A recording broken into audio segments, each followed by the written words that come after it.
In this module, we look at the Dart programming language. Dart is an optimized language to build faster applications, and you can learn about it by going over to dart.dev and documentation. Here you'll have everything from language samples to language tour, effective Dart writing guide. So if we go down to language tour, this would be a tour of the Dart language, which provide you all the contents right here. Everything that you would have to do would generally be here, and you can refer this documentation.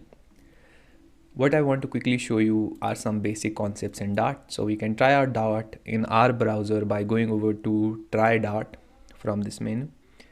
And here we have a simple program. So when writing code in Dart, the first function to get control is the main function, as is the case with any programming language. So we create a new main function, something like this, void main, and it can have some optional parameters, optional arguments here, but we wouldn't pass them just right now. And we can use the print statement to print hello world to our console, right?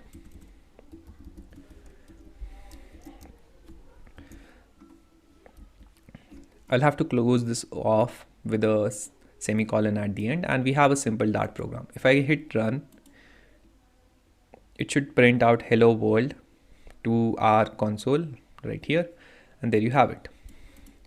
Now what if I wanted to somewhat print my name? So I can create a new variable, call this var name equals to Aditya, close this off with semicolon, and now instead of saying hello world, I can use string interpolation, which can be done using a $sign and typing in the variable name. And with that, I'll have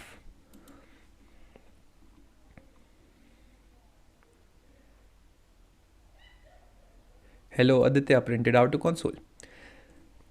So this was a basic program. If I'll again go down to the docs, I can check out all the built-in data types in the Dart programming language. We'll go down to a Dart tour of a Dart language. You have already seen the basic Dart program, which is a hello world program. If I go down to keywords, you'll have a list of all the keywords available in Dart, but what I want to check out is the variables. So we can use var keyword to create a new variable name. Similarly, we can explicitly declare the type of this variable. For example, instead of having a var here, I can use the string data type to create, to explicitly mention the data type of this variable. Dart is a strongly typed language, so when I use the var keyword to declare a variable name, it automatically infers the data type of that variable to be of type string. But I can also explicitly declare them, as in I can tell the compiler that it is of type string. So both of these should work just fine. Now we can also have a default value. In our case, we are already creating a default value, which we can change later on to be something like name equals to, let us say, Aman. I'll close this off. If I run this program right now, it should be by default Aditya, and then it should change this name value to Aman, and it should print out the new name, which is hello Aman, to the console, which is a simple programming concept. Like, you can change these values. In our case, we have been initializing a default value, as in we are saying that the name, when initialized, it has a default value of Aditya. But if there are like uninitialized variables that have a nullable type, for example, if we create a variable to be nullable, for example, if in our case we make this explicit, like we make this variable nullable, and if I try to print it out right now, it should print out hello null to the console. If I remove this, try to do something like this, you'll see like the non-nullable local variable name must be assigned before it can be used. Now we need to assign a value for it if we want to use it later on. So we can call this late string name, say name equals to Aditya, something like this. Now if I run this program, it should print out hello Aditya to the console. This late variables was introduced in Dart 2.1 12, which is used to declare a non-nullable variable that is initialized after its declaration. So we are declaring the variable here, but we are initializing it here. And then we can print out the value in the third statement. There are also final and const keyword. Now, if I make a particular variable final, it would mean that its value cannot be changed. For example, here, if I made final name equals to Bob, if I try to change it later on, it cannot be done. We cannot change the value of a final variable, and with constant we want to say that the variable is compile time constant, which is a way of telling the compiler that the value wouldn't change. As in, we can use it for some constant values. For example, if we have a variable that stores the pi value, we could have it constant everywhere. Constant variables are all implicitly final. Now let us also quickly look at all the built-in types available in Dart. We have integers, which is used to store numbers.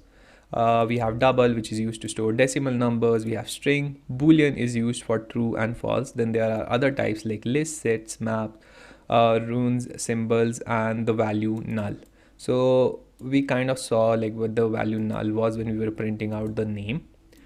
We'll look at most of these data types as we go ahead with the tutorial, like we would want to use lists and maps later on. Right now the basic data types should be clear. So if instead of having like a string of name, I have like a number, like let us say int marks equal to 20, I can use it something like this. I'll get rid of this name here and I can print out the marks to console, something like this, and specify this marks variable right here. So I can run this program really quick, and I should have like a printed value marks are 20. If I wanted to use a decimal type value, I could specify it as a double instead of using int here, and if I run this program, it should run fine.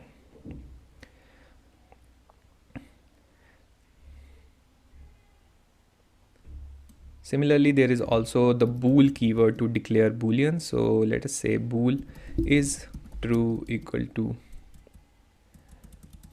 boolean, let us say pass equal to, let's set this to false initially, and I can print out this if pass or not to the console.